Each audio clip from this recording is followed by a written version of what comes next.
Hi, it's Congresswoman Jan Schakowsky with my Pans and Plans. Well, I sure have a lot of things that have happened in the last 2 weeks.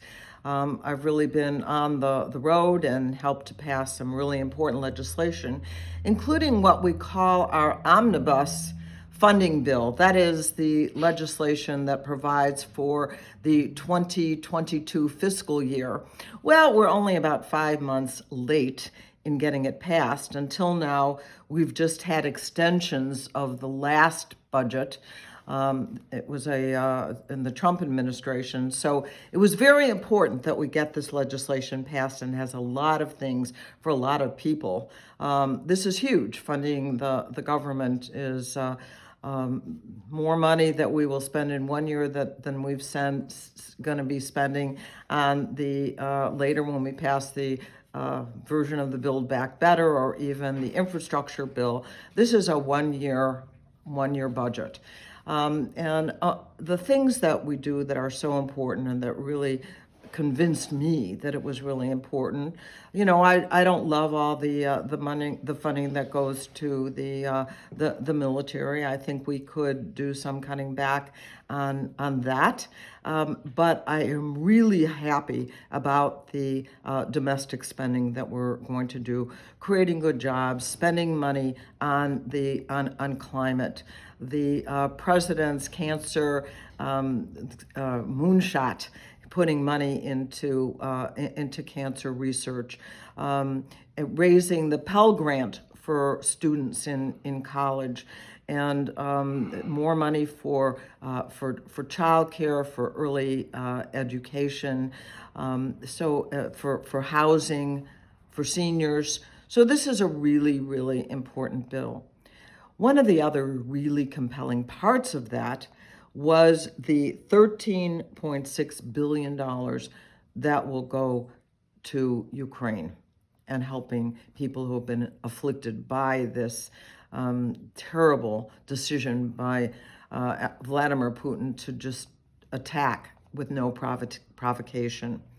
So that money, yes, of course, will go for direct support to make sure that there's enough equipment in Ukraine. Actually, we go through our allies to make sure that all that funding goes to Ukraine for their military support, not direct. I'll get to that in a moment.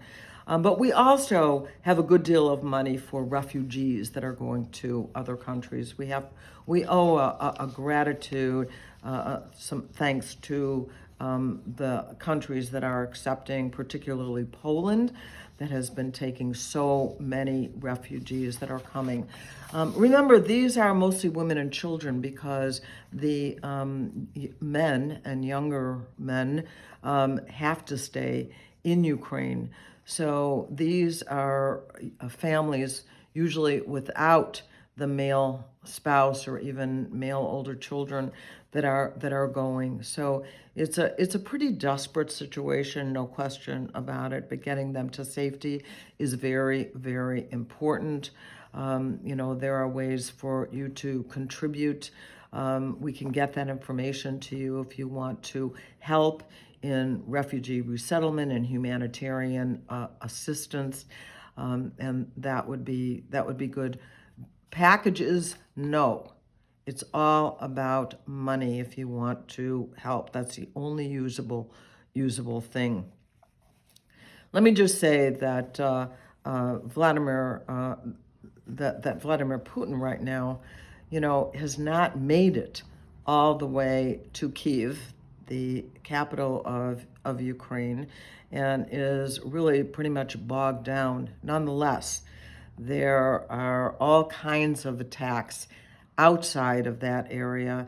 In fact, increasing attacks that have caused murder, more deaths and more injuries, more sacrifice on the part of the military and civilians in Ukraine. And of course, in Chicago, we have such a large Ukrainian population. We have Ukrainian Village, and people are everywhere watching so carefully. Now, Joe Biden came to a Democratic retreat that we had this weekend. And it was terrific. I'll tell you more about it. But one thing that he said that I think is so important, he underscored it to all the members of Congress that were there. He said, we cannot directly clear the skies in Ukraine. That would be an act of war. And what would we do? Shoot down a plane from Russia? We cannot send our troops to Ukraine. That would be, he said, and he leaned forward and he said, that would be World War III. Now, you know that Putin likes to remind us that he has his finger on the nuclear button. And he is getting more and more desperate. And we cannot. We can do everything to try and help, and we are. We're working closely with our allies in a way never have we seen before. This president has brought together almost all the countries of the world, and particularly our NATO allies, where he has said he will not let 1 inch of NATO going without protection from the United States. But Ukraine is not a NATO country, and so we cannot risk World War III. So we're all frustrated. Everyone is. Can't we do more? I think we are doing every single thing that we can. So Congress and the administration are working very carefully and closely with our allies. We are doing, right now, a lot to help, but we are going to continue to look for ways as work goes on to provide more and more help to the Ukrainian people, to the refugees. We want to certainly be welcoming them here, and we did make sure that they were given temporary status here in the United States. So as things come along that we can do, we will do. I wanted to tell you about some other important legislation that passed. The Senate finally passed the Postal Reform Bill, the Post Office, the Postal Service. You know, most important part of that legislation was to say no longer did they have to pre-fund for 75 years the retirement benefits of postal workers. And as I've pointed out before, that means paying for the retirement benefits of postal workers who haven't even been born yet. I mean, that's a really ridiculous part of the law that existed, and we finally got rid of that, and also said that retirees right now from the Postal Service will be able to get Medicare benefits. We also finally saw the passage of VAWA, that is the Violence Against Women Act, and the Senate passed that legislation. You know, domestic violence continues to be a really serious problem, and it was actually not reauthorized since 2019. We need this legislation to be able to train law enforcement and social workers, et cetera, to deal with this, to provide for our shelters, to provide relief for victims of domestic violence.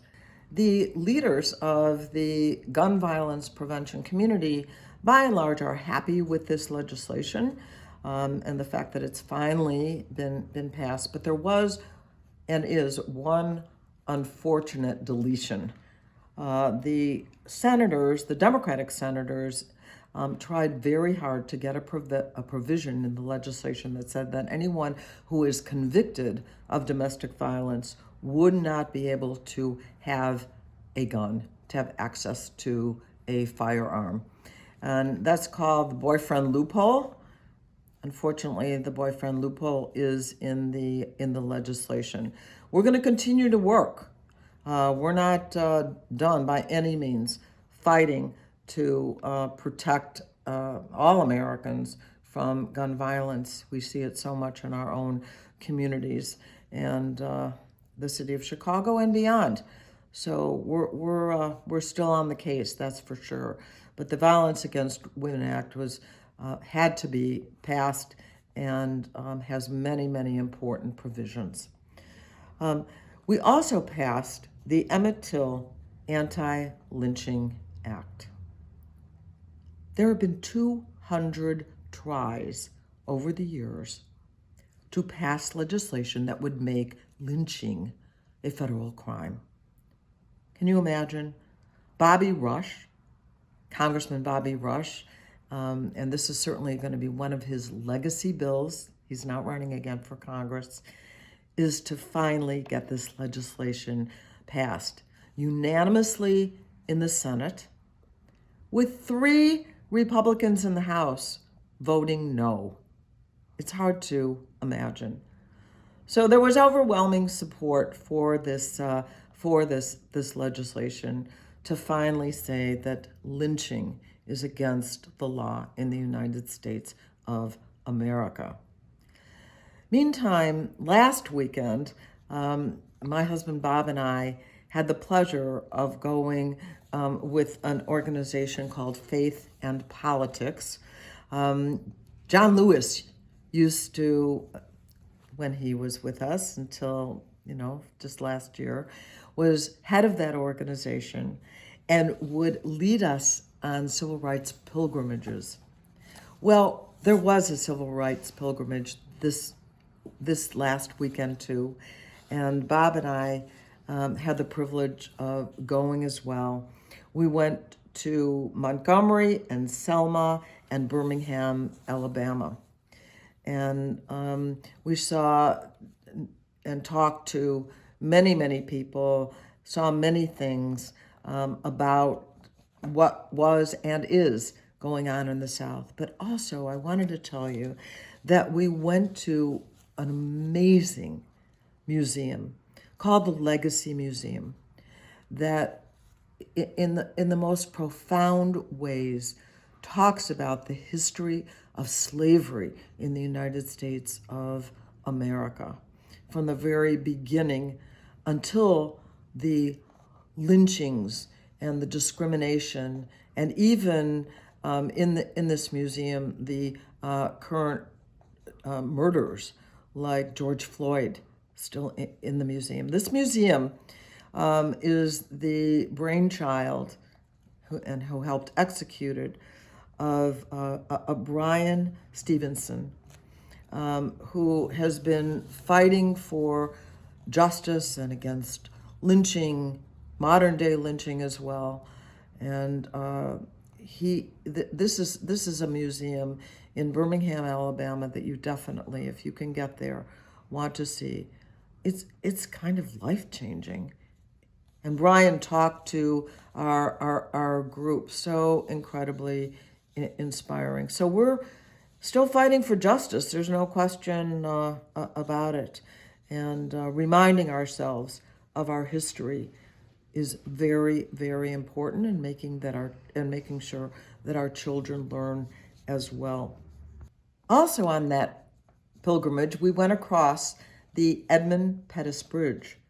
It is the anniversary of Bloody Sunday, when John Lewis led a march across that bridge and was stopped by state troopers who beat him almost to death.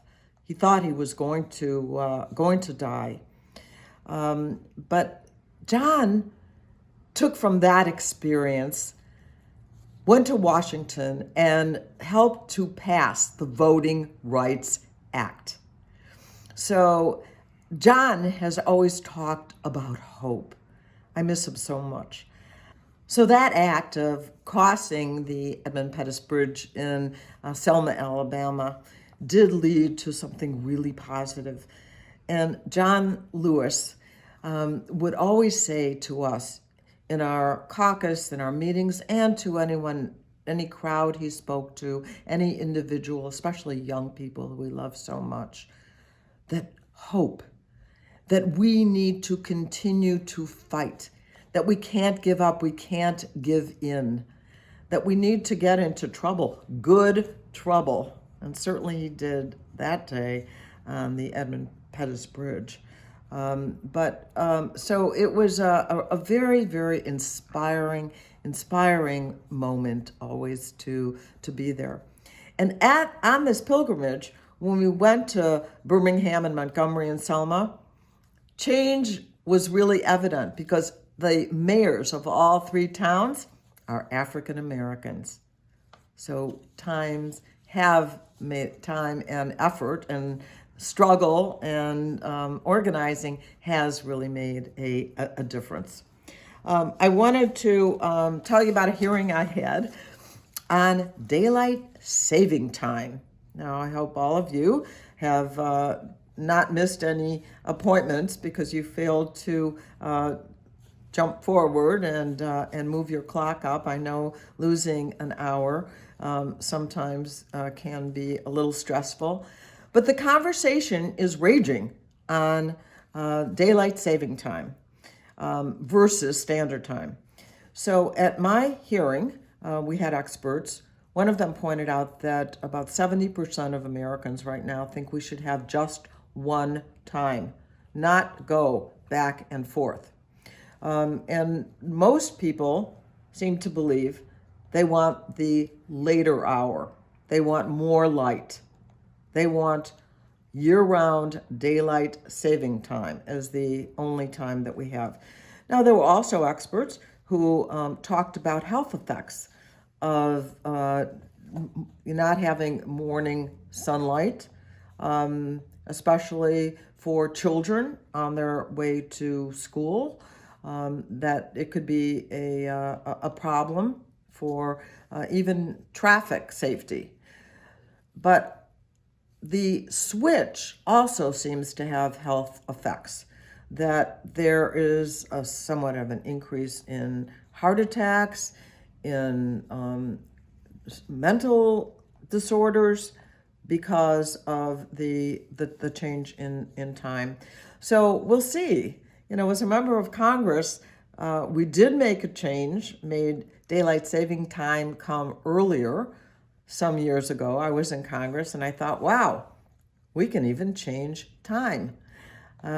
We'll see how the outcome of this. For people who are in the travel business, in the hospitality business, and restaurants, certainly like the later daylight hours, and people who talk about traffic, there seems to be fewer traffic accidents when you have an extended period of light in the evening.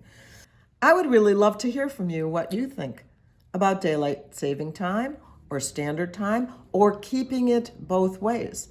Some of the convenience stores thought they wanted to keep it both ways so that they could have the early morning rush and they could have the later evening rush.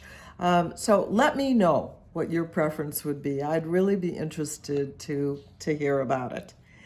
I mentioned that we had a Democratic caucus retreat. I had a workshop that dealt with older Americans, senior citizens. And I had a speaker from AARP who has 38 million members.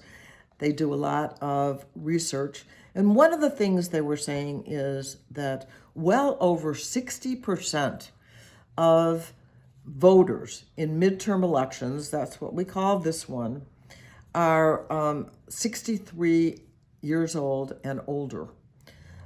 So the point that I wanted to make at our retreat was that we need to really focus on the issues that most older Americans care about: prescription drug prices, maintaining and expanding Social Security, home care, long-term care, caregiving.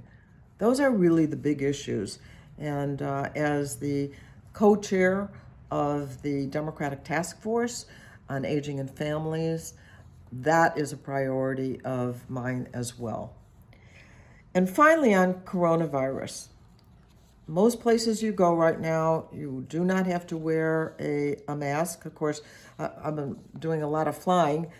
So, of course, on the airlines and on the mass transportation, masks are still required. But I want you to know this, that in China right now, there is a spike going on, and the schools are not open. I guess they have remote learning. So, a lot of the mandates are coming back there. And across the UK, there is also quite an increase in the number of infections. I know I'm always kind of a doom and gloom, but not really. What I'm saying is being careful, cautious. Think about your environment that you're in at any moment, groups that you walk into, places that you're going. And I still would say keep a mask in your pocket, in your purse, so that if you feel this might be a little sketchy, then you definitely want to put on your mask. I just went to the grocery store, and I wore it in the grocery store. Just saying. Anyway, I'm so glad to talk to you this week, and I look forward to seeing you next week. Thanks. Have a good one. Thank you for watching my video. Make sure you subscribe to my YouTube channel and follow me on Instagram, Twitter, and Facebook, where my handle is @Jan Schakowsky.